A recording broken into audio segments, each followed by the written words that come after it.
എന്റെ പൊന്നു മക്കളെ, സ്കിപ്പ് അടിക്കല്ലേ. പറയാൻ പോകുന്നത് കെട്ടുകഥയോ സിനിമാ കഥയോ ഒന്നുമല്ല, എന്റെ കഥയാണ്. Social media. അതെ, ഒരു സോഷ്യൽ മീഡിയ ഇൻഫ്ലുവൻസർ ആവാനുള്ള ഓട്ടം തുടങ്ങിയിട്ട് വർഷങ്ങളേറെയായി. ഓരോരുത്തരുടെ വീഡിയോസ് കണ്ട് ഇൻസ്പയർ ആയിട്ട് ഒരു കൗതുകത്തിനായി വീഡിയോസ് ഉണ്ടാക്കി തുടങ്ങിയതായിരുന്നു. അന്ന് ഇതൊക്കെ ഒരു കൗതുകമായിരുന്നെങ്കിലും ഇന്നത് മരിച്ചുപോയവരുടെ ഒരു സ്വപ്നത്തിനു കൂടെ വേണ്ടിയിട്ടാണ്. അത് ആരാന്നൊന്നും ചോദിക്കണ്ട, കാരണം ഇപ്പോൾ എൻ്റെ വീട്ടിൽ ഞാനും എൻ്റെ അനിയത്തിയും അമ്മയും മാത്രമാണ്.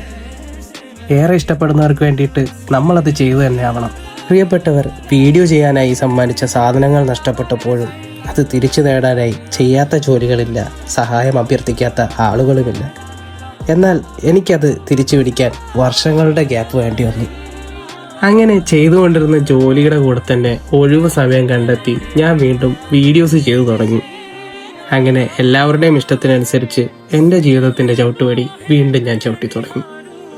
അങ്ങനെ പോയിക്കൊണ്ടിരുന്ന എൻ്റെ ജീവിതത്തിലും എൻ്റെ മനസ്സ് തന്നെ മാറ്റിക്കളയാൻ തരത്തിലൊരു സന്ദർഭമുണ്ടായി.